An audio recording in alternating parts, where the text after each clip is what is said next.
Voilà, cet enregistrement est lancé. Bienvenue donc sur la présentation du parcours de Race Across Belgium.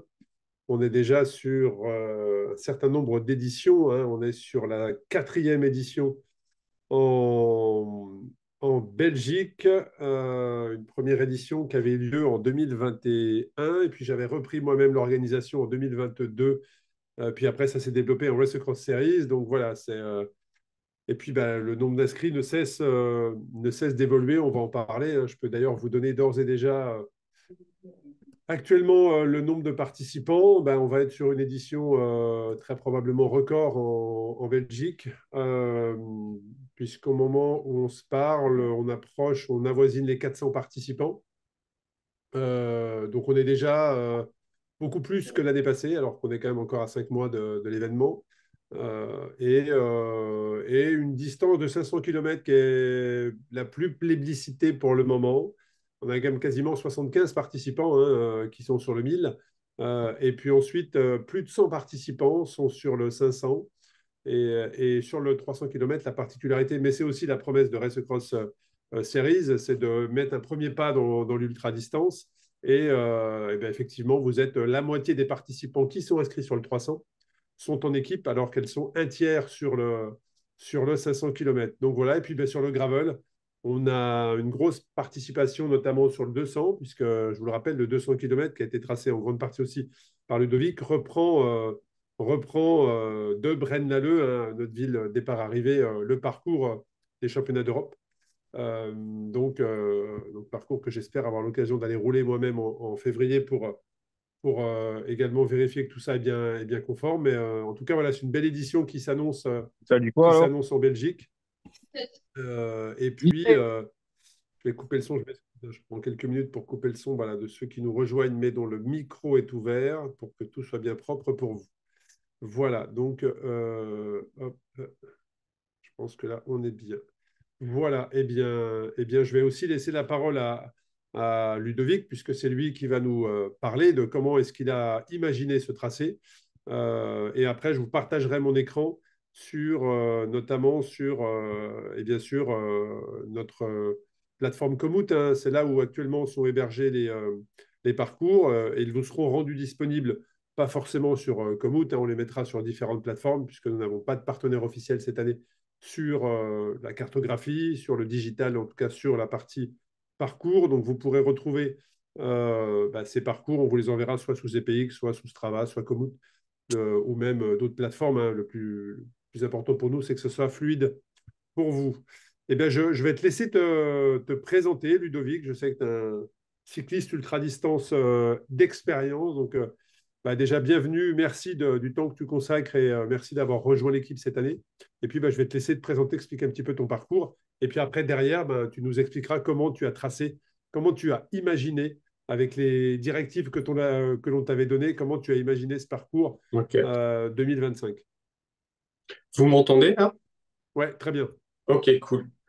Donc, moi, je viens de la partie flamande, entre le mur de Grammont qui est derrière moi là et l'arrivée. Donc, j'habite vraiment dans la finale de Race Across Belgium pour toutes les sections de distance.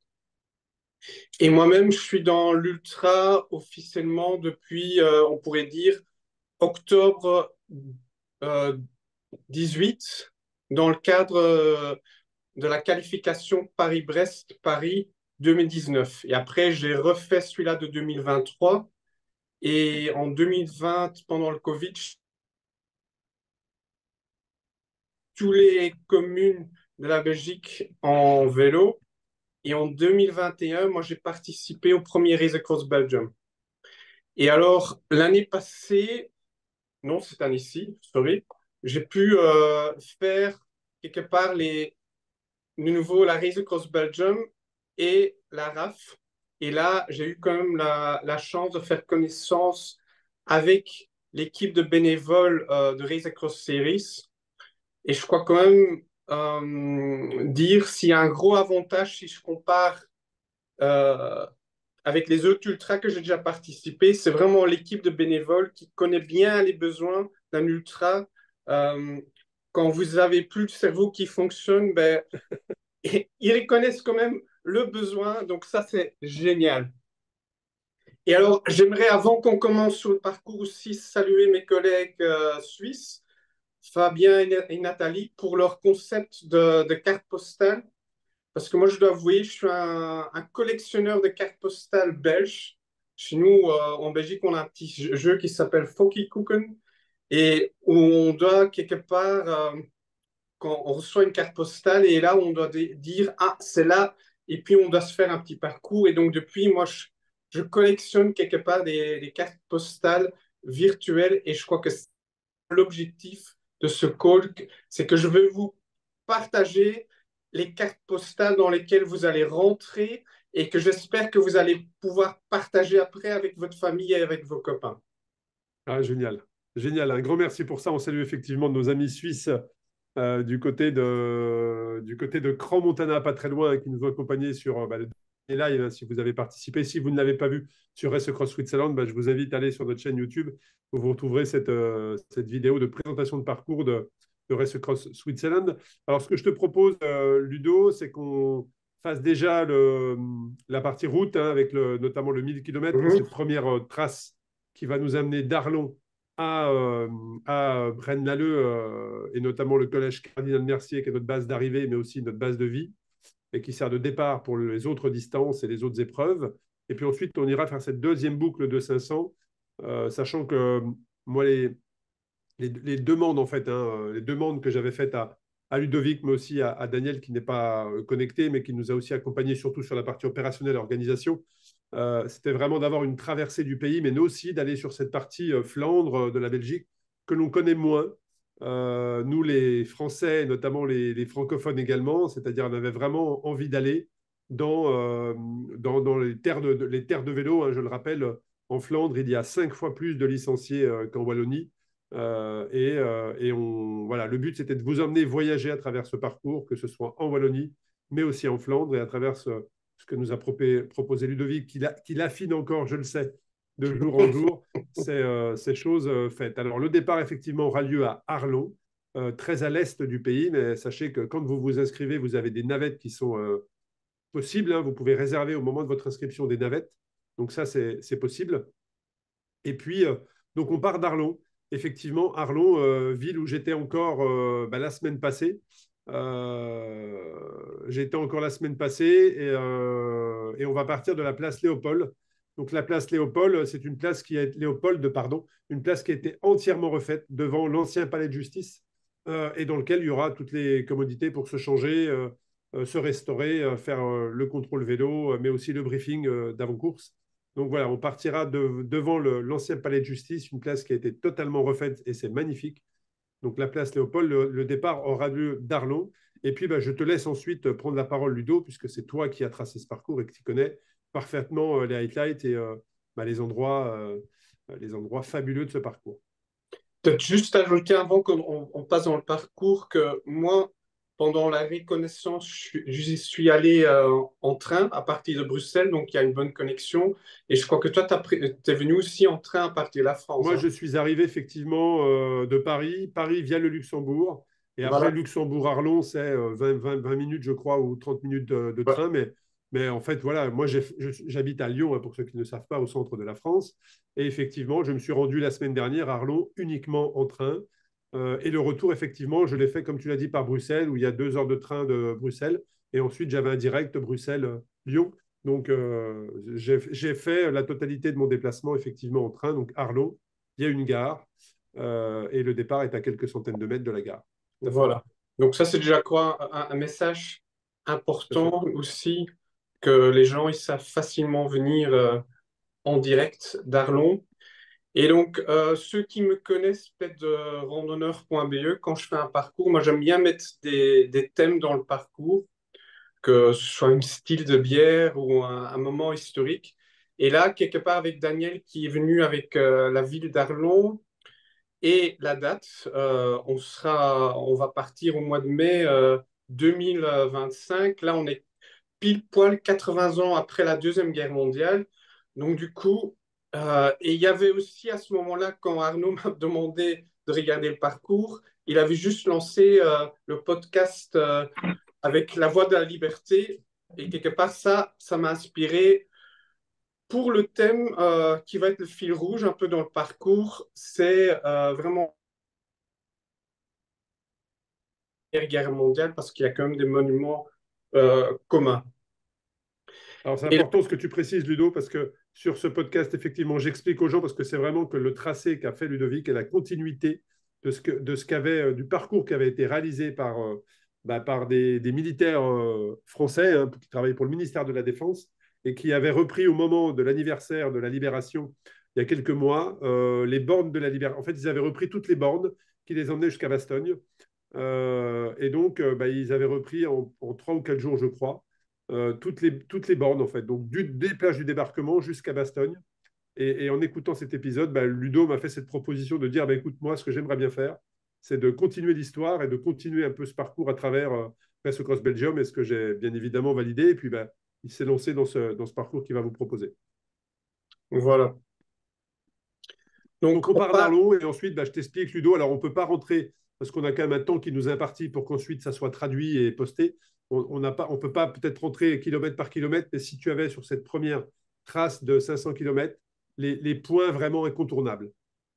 Ben oui, là, on va commencer via Étal, connu du dernier Grand Fondo, et on va monter vraiment vers le premier carte postale, on pourrait dire, qui est Bastogne, hein, un peu plus haut.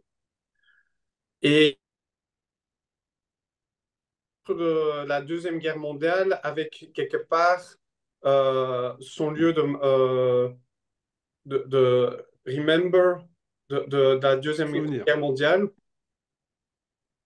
Donc là, on est déjà un peu plus haut. Attends. Ouais, attends, j'arrive pas à te trouver.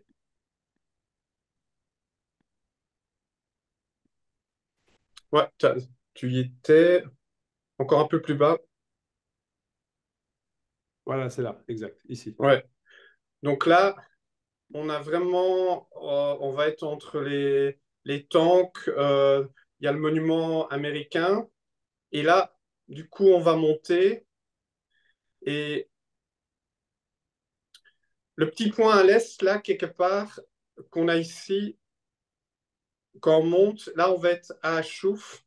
Et ceux qui me connaissent aussi savent que j'aime bien les brasseries.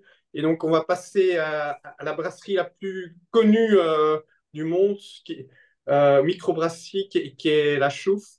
Et avec ça, on va avoir notre nez vers le bon sens pour aller à Oufalis, pour faire la Saint-Roch, qui est connue de Liège-Bastogne-Liège, mais aussi des races gravel, VTT. Donc, c'est vraiment le centre de vélo de toutes les disciplines quelque part.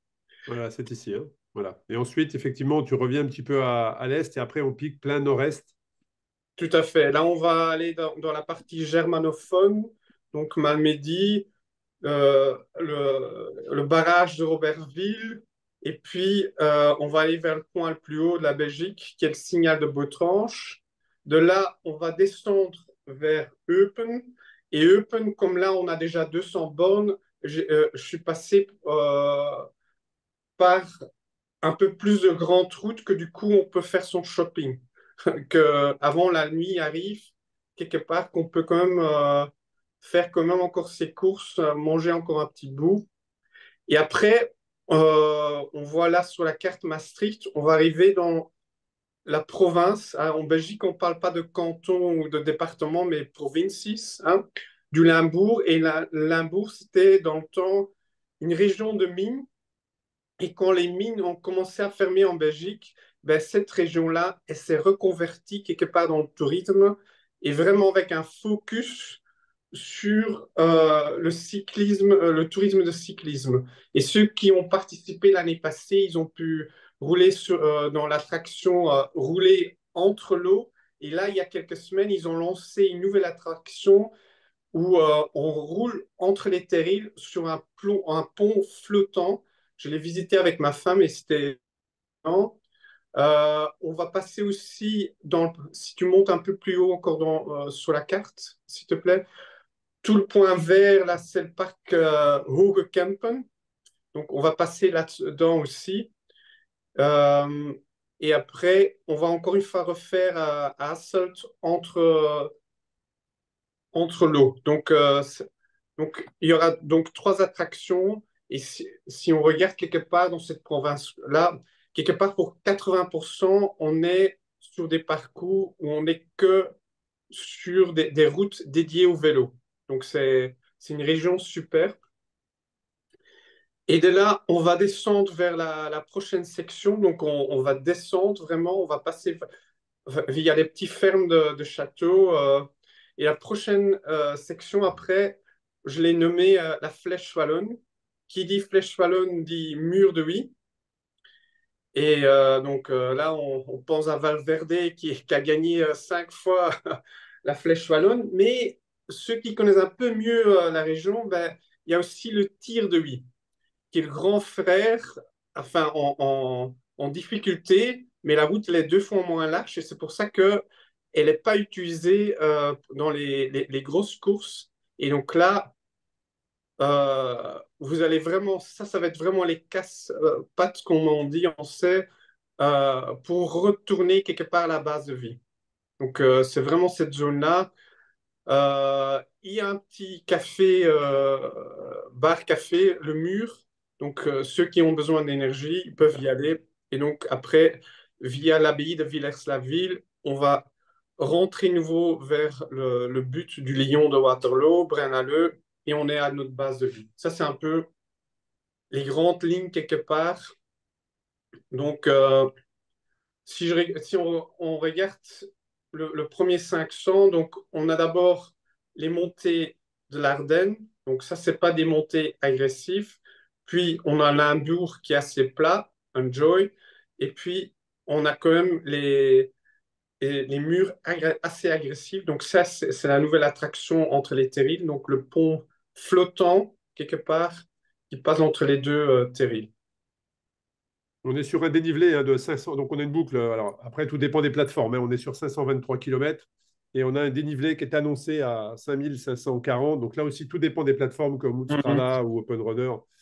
Tout dépend. Mais voilà, en tout cas, sur l'application de Komoot, pour ceux qui sont habitués, on est sur ce dénivelé-là. Donc, ça, effectivement, tu l'as dit, c'est cette première boucle qui s'annonce magnifique parce que si on aime le vélo et si on fait des races cross series, c'est pour aller sur découvrir de nouveaux territoires, découvrir de nouveaux pays. Et là, on est sur des routes que nous n'avons jamais roulées, très clairement. Et dans ce que nous a décrit Ludovic, moi, j'aimerais bien être au départ pour pouvoir aller rouler ce parcours en tout cas. Et puis ensuite, si on revient sur cette deuxième boucle, là, je vous explique le concept, mais pour les habitués, vous le savez, 1000 km, il y a deux boucles de 500.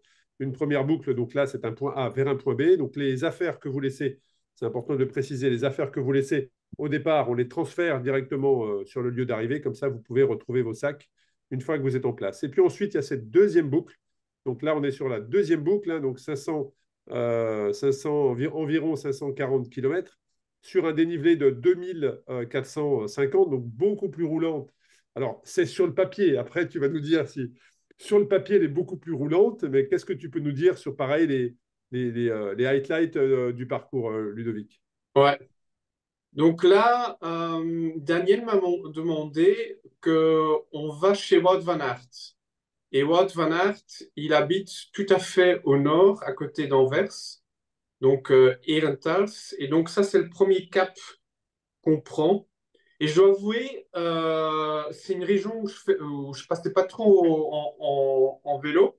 Et donc j'ai quand même cherché activement, est-ce qu'on retrouve des repères autour de Herentals de Wout van Aert? Et j'en ai trouvé.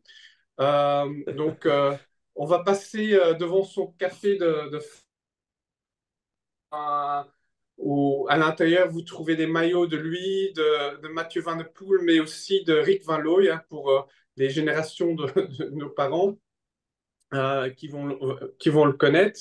On va passer aussi dans sa rue, qui a un peu où il y a du gravel aussi. Il y a un mur fresque avec l'image de Wout van Aert. Et alors, il y a aussi l'hôpital orthopédique, le plus connu, comme ben, il y a 2 semaines, il y a Remco qui est tombé. Ben, l'hôpital où tous nos cyclistes passent, on va y passer devant. J'espère qu'il n'y aura personne qui devra y arrêter, mais elle est aussi sur la route. Donc ça, c'est vraiment le premier cap.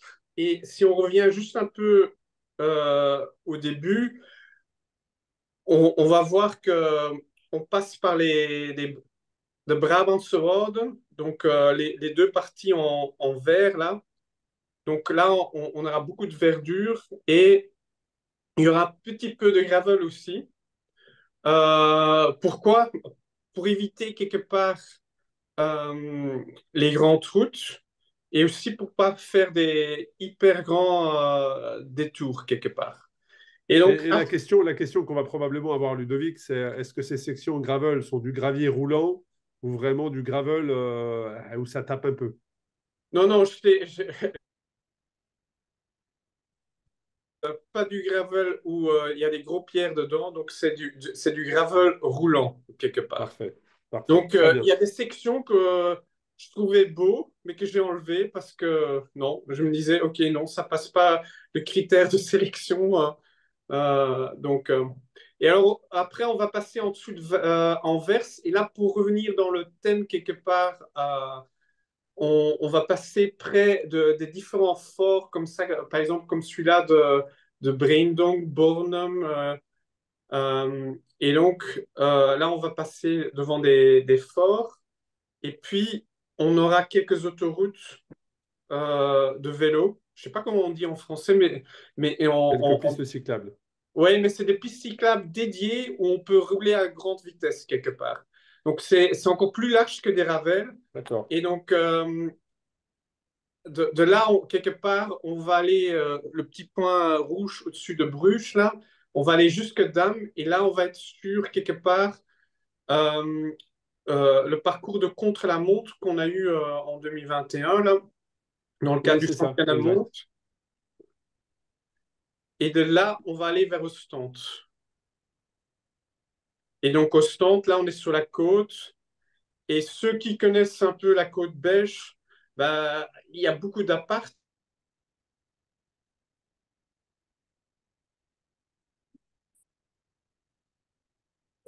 Donc ça, c'est un d'appartements. parcours effectivement qui avait été déjà, on est déjà passé un petit peu par là. Donc les routes sont tout à fait nouvelles, mais le secteur, effectivement, on connaît plus ou moins. L'objectif étant de revenir chercher ici bah, d'autres monuments du cyclisme belge. Oui, mais j'ai comparé. Les autres fois, on est passé à la côte plus vers Mhm. la frontière Plus française, au sud, tout à fait, plus au où sud. on roule entre les appartements. Et ici, c'est entre Ostende et Newport, où il n'y a pas d'appartement. Et donc, où on roule quelque part tout seul sur la digue. Et d'un côté, on a quelque part l'Atlantic Wall, qui était la ceinture de défense des Allemands. Et on va suivre cette route jusque Newport, puis Dixmude, et puis on va arriver sur donc Dixmude, qui était un point quelque part aussi important pendant la Première Guerre mondiale. Et donc on va rouler aussi sur un gravel. Et là, c'est du gravel très roulant parce que je dois dire, quand j'étais petit, je roulais même avec un vélo de course pneu 21 et ça passait sans problème. Et de là, Alors c'est vrai que la particularité de ces deux boucles, en fait, hein, c'est que tu nous emmènes sur la première boucle à la frontière allemande. On est vraiment sur la frontière entre le Luxembourg, bien évidemment. Donc, on longe le Luxembourg, on va longer l'Allemagne, on va aller longer aussi les Pays-Bas. Le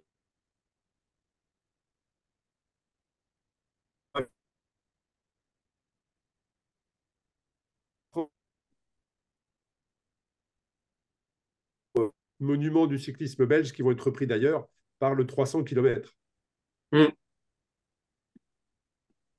ça a coupé chez moi, mais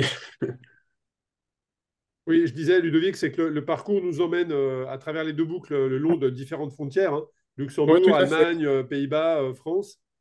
Parle-nous de ces monuments qui sont situés sur les derniers kilomètres de cette boucle-là. Ok. Donc, le point qui va être commun pour toutes les distances, à la fin, ça va être quand on va arriver là où on voit Moorslede, on va arriver à Tynecote. Donc, ça, c'est vraiment le cimetière très connu du Commonwealth, hein, des Anglais, où tout le monde va passer. Et là, on va arriver quelque part sur un peu le parcours de la course Flanders Fields. Et de là, on va aller vers le Kemmelberg. On va passer à Ypres de Meenepoort, hein, où chaque soir, il y a le last post. Et une fois qu'on a fait ça, on va passer à Ploegsteert. Ça, c'est chez Frank Van Broek. Et là, via Courtrai, hein, Courtrai qu'on voit là, ben, on va arriver sur la vraie finale qui est quelque part le parcours du Tour de Flandre, de Ronde van Vlaanderen, avec de Quaremont, Paterberg, Koppenberg, et puis la VF finale qui arrivait dans le temps chez moi avant 2011, avec quelque part le mur qui est ici derrière nous, le Bosberg, Congoberg, et de là, normalement, on va passer à Halle, hein, chez Falco, hein, on aura encore un Exact. moment chez nous. Ici, par là. C'est par ici, tout Ouais, à fait. où on aura encore un live physique. Ouais, c'est plutôt là où on voit la ligne de train qui passe. Et puis, on aura encore un peu de verdure avec le Hallerbos et on arrivera vers Braine-l'Alleud. Alors, c'est vrai que ce final de parcours avec tous les monuments du cyclisme belge, c'est sûr que là, vous êtes au cœur, ça respire vélo. Alors, il y a du pavé, il y a du pavé roulant, parfois il y a du pavé un peu plus dur, mais tout le monde se souvient des images du Koppenberg où un seul coureur avait réussi à passer, à savoir Van der Poel, je crois que c'est l'année passée ou l'année d'avant. Euh, et c'est vrai que tous les amoureux du cyclisme, qu'ils soient français, belges ou étrangers, et qu'ils ne soient pas francophones en tout cas, rêvent un jour de poser les roues dans ces monuments-là. Et pour l'avoir reconnu il y a quelque temps, c'est vrai que c'est impressionnant. Et je m'étais amusé à le faire plusieurs fois parce qu'on était sur ce spot-là. Et c'est juste incroyable. Donc en tout cas, on est vraiment sur un enchaînement d'histoire du vélo. D'ailleurs, je vous invite à aller regarder, pardon, sur notre chaîne YouTube la vidéo, l'after movie de l'année passée. Hmm. L'after movie de Belgique, il est juste extraordinaire. Je le repartagerai d'ailleurs demain sur mon LinkedIn parce que je l'ai regardé ce week-end et l'after movie de Belgique a été très très bien monté par Kayan avec des images d'il y a plusieurs années où on voit tous les grands champions monter ces monts. Donc en tout cas, voilà, un 1000 km qui s'annonce exceptionnel et surtout totalement nouveau puisque ce sont des routes que nous n'avons, enfin en tout cas des coins et des secteurs de la Belgique que nous n'avons jamais été roulés. Donc ça, c'était le 1000 km. Alors, le 500 km, la particularité, c'est que ce sont deux boucles, une boucle de 200 et une boucle de 300. Et la boucle de 300, notamment, va reprendre le final que vient de vous expliquer Ludovic. L'objectif, c'était ça, c'était que tous les participants terminent sur les mêmes boucles, et notamment les derniers kilomètres sur le 300 km. Peut-être faire un focus, Ludovic, sur la boucle du 200. Est-ce que la boucle du 200 est une boucle, on va dire, où les participants peuvent un petit peu respirer, ou est-ce qu'elle est quand même engagée? Pour être honnête, moi, je croyais au début que la boucle de 500, la deuxième boucle de 500, ça allait être la boucle de 500 pour les participants du 500. Hein. On avait eu une petite discussion, mais non. Les gens vont être gâtés parce que ils vont avoir le meilleur des deux boucles du 1000, je dois avouer. Donc, on va passer par les Brabantse Wouden, hein, nouveau au début. Donc, on aura un petit peu de gravel. Et puis, là où on voit à nu, juste là, on va passer dans un ravel. Donc, ça, c'est assez roulant. Et puis, on va arriver nouveau sur le mur de Huy avec son petit copain, le tir de Huy. Et, ah oui, et ça, j'avais oublié de dire. Donc là, on arrive du coup sur la partie commun avec le 1000. Hein. Le 1000, ouais. Et à Namur, où on voit maintenant bien Namur sur la carte, ben là, on aura la citadelle. Donc, Magnifique. Qui est ouais. magnifique à monter, hein. C'est magnifique, Ouais, ouais. ouais, ouais. Ben, la route, Donc elle s'appelle même. Le mur de Huy se situe ici, effectivement, et ensuite on a Namur avec cette ascension de la Ouais. cathédrale qui est splendide pour un retour, à Braine-l'Alleud. Donc effectivement un 200 qui n'est pas, comme je l'avais annoncé, un 200 pour se reposer ou pour se mettre en jambes en tout cas, parce que ceux qui font le 200, ce sont ceux qui derrière vont enchaîner sur le 300 pour faire 500 km.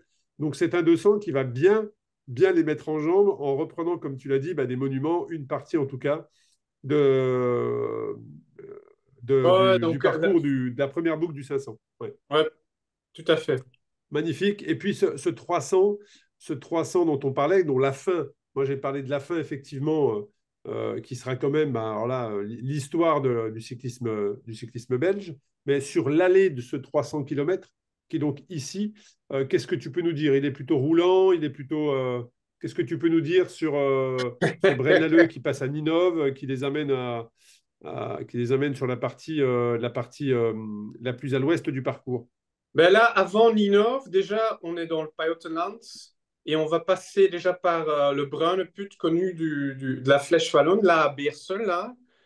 Et donc, puis on va dire bonjour en dessous de Dilbeek, la Schepdaal chez Remco, où il y a vraiment une rue avec plein de frescoes de tous les trucs qu'il a gagnés, hein, qui a été refait après les JO à Paris. Et puis, ceux qui ont fait 300 l'année passée, ben moi, je trouvais qu'ils passaient un peu trop dans les villes et qu'en effet, c'était pas assez épicé. Et donc là, je suis allé chercher tout de suite les pavés du Ronde van Vlaanderen. Et donc, il n'y a pas des gros auteurs, mais il y a déjà quand même des, des, des belles tracés de pavés et aussi, par exemple, le Nokereberg, connu de Nokere Course. Donc, on est plus haut là. Voilà. Et puis, à Rousselard, ça c'est le point sympa. Là, pour mettre quand même ma signature, on passera à la brasserie de Rodenbach. Et il y a aussi le musée de course, où c'est un café et musée très sympa. Donc, si on veut prendre une petite pause, et puis on arrive nouveau sur la partie Flanders Fields et Ronde van Vlaanderen. Ouais, ça s'annonce Ouais, exceptionnel, hein. C'est vrai que ouais. ça Donc s'annonce pour exceptionnel, moi, un parcours qui est juste magnifique, hein. ouais, Là, tu nous as donné l'eau à la bouche, hein. On a juste envie d'aller gonfler ses pneus et de ouais. prendre le train pour se rendre au départ, tellement ça donne envie. En tout cas, voilà, on le voit sur la carte, c'est vraiment une Race Cross Belgium 1000 km qui traverse tout le pays, comme on l'avait fait en Suisse, comme on essaie de le faire dans les différents pays où l'on va. Que ce soit en Espagne, on fait une vraie traversée d'Espagne. Alors vous allez me dire, oui, mais pourquoi vous n'allez pas sur la partie sud? La partie sud a déjà été couverte en grande partie sur les 3 premières éditions. On voulait vraiment aller découvrir la Flandre. Et là, pour le coup, voilà, on est vraiment servi, hein. Donc là, ça va être un très, très beau parcours. Et puis, sur la partie gravel, alors je sais également, Ludo, que tu nous as accompagné, que tu m'as accompagné sur cette partie gravel. Donc là, le 200, avec Ludo, on s'est beaucoup, beaucoup inspiré. À un moment donné, Ludo m'a posé la question en me disant, écoute, cette année, il y a le championnat d'Europe de gravel qui se fait sur le Mondial. secteur où l'on est. Qu'est-ce qu'on fait? Bien évidemment, on a dit go, quoi. Voilà, on a dit go. On va sur cette partie gravel. Je pense que si vous avez regardé les championnats, c'est très roulant.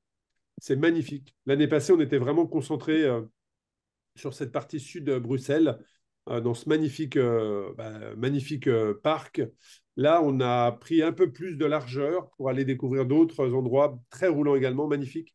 Mais là, on est vraiment sur des segments gravel. On passe dans des domaines forestiers. On est sur du gravel qui est quand même roulant. On n'est pas sur du gravel qui tape. Alors, il y a peut-être un ou deux passages sur 200 km, vous l'imaginez bien. Mais on est vraiment sur un maximum de segments, de sentiers qui roulent. Très peu de Mm. single speed et vraiment de single, pardon, tout simplement. Je me flamme avec le fixie, ça sera peut-être un jour. Mais voilà, on est vraiment sur du bon gravel où on prend plaisir à profiter du paysage. Et il y a Je te quand laisse même un petit compléter, peu hein, Ludo. de pavé aussi, que ce soit dans Allenbos ou près de Overijse. Dans le retour, on va prendre aussi le Moskestraat, qui était connu du championnat du monde de 2021. Mais donc ici, on est vraiment donc, sur le parcours du championnat Europe d'il y a 2 ans et celui-là du championnat du monde de cette Championnat du année-ci qui monde, est c'est ça, parti. pardon. C'est Ouais, championnat d'Europe d'il y a 2 ans et championnat du monde de l'année passée. Enfin, ouais, ouais. la grande différence avec le championnat du monde, c'est que le départ cette année-ci était à Halle. Donc, on va rouler d'abord via Beers vers Halle et puis, hop, on suit le vrai parcours jusqu'au Louvain et Voilà. puis on finit quelque part autour de Waterloo avec le but, le Lyon, parce que là, il y a quand même pas mal de gravel aussi. Non, c'est important ce que tu précises. Effectivement, le départ se fait de Braine-l'Alleud et donc ben, on va. Alors là, on a vu la butte du Lion enfant, mais effectivement, on va partir de Braine-l'Alleud et on va partir tout de suite. On va partir tout de suite au nord pour Hmm. aller chercher la pointe à l'ouest du parcours, hein, voilà, qui est ici précisément. Voilà, Bercel. Donc on part de Braine-l'Alleud, on croise le parcours, on redescend vers Halle et là on revient pour aller chercher effectivement le parcours, aller dans la forêt de Soigne notamment, aller chercher le Ven, tournicoter un petit peu ici dans cette forêt qui est aussi magnifique et revenir vers Braine-l'Alleud en longeant ici le lion de Waterloo. Voilà, donc ça va être le parcours gravel que personnellement, bah, je vais aller rouler très probablement sur février. Enfin, je n'hésiterai pas à partager les photos. Mais en tout cas, voilà. Et puis après, bah, le 100 et le 50 ont été tracés un petit peu également sur ce parcours-là, sachant que, bah, je le rappelle, le 50 km, alors vous allez me dire, mais c'est pas ultra. Oui, c'est pas ultra, mais l'objectif étant de faire découvrir aux personnes bah, aussi notre série, de venir se divertir. Il y a des familles aussi, hein, des personnes qui accompagnent des coureurs qui sont sur la route ou sur le 200 gravel, bah, qui se disent, bah, pendant que toi, tu vas faire 2 jours ou 3 jours de vélo, eh bien moi, je vais en profiter pour découvrir la région avec le gravel. Donc ça, c'était aussi l'objectif. Donc voilà, c'était présentation par Ludo. On sent la touche. Et c'est aussi pour ça qu'on t'a demandé d'intégrer cette équipe parcours, hein. Je le rappelle, je suis accompagné par une douzaine de personnes en Europe et aussi en Amérique du Nord pour m'accompagner à tracer ce parcours. Et donc Ludovic a rejoint cette année bah, cette équipe. On remercie pour ces mots sur l'équipe de volontaires parce qu'effectivement, ce sont des gens qui ont l'habitude et que l'on briefe précisément sur bah, les besoins d'une personne qui a fait 700 000 kilomètres. Et voilà, de son arrivée, il y a quand même une position à avoir, un langage à avoir, des besoins à apporter. Et on se réjouit, en tout cas, déjà, bah, toute l'équipe te remercie du travail accompli, Ludo. Et puis, bah, n'hésitez pas à venir à notre rencontre, hein. On sera le 26 et le 27 février. Le 26 février, on sera au Tandem Café à Bruxelles pour ben, répondre à toutes vos questions, rencontrer les communautés sur place. Et le 27, on sera chez Falco, là où tu l'as décrit, qui est un café vélo au sud-ouest de Bruxelles pour également rencontrer la communauté précise de Falco, justement, Café Vélo, devant lequel le parcours va passer.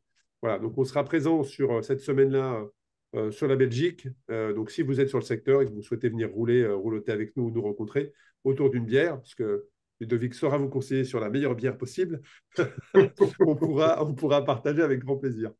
Est-ce que tu as, pareil, un mot de la fin ou une conclusion, Ludovic, à nous faire? Ben, je voudrais peut-être aussi encore remercier Daniel qui règle quand même aussi Toute la le partie départ à opérationnelle du Arlon, départ vers Villarrivé. Ouais. Halleux, parce que quelque part, du coup, moi, je peux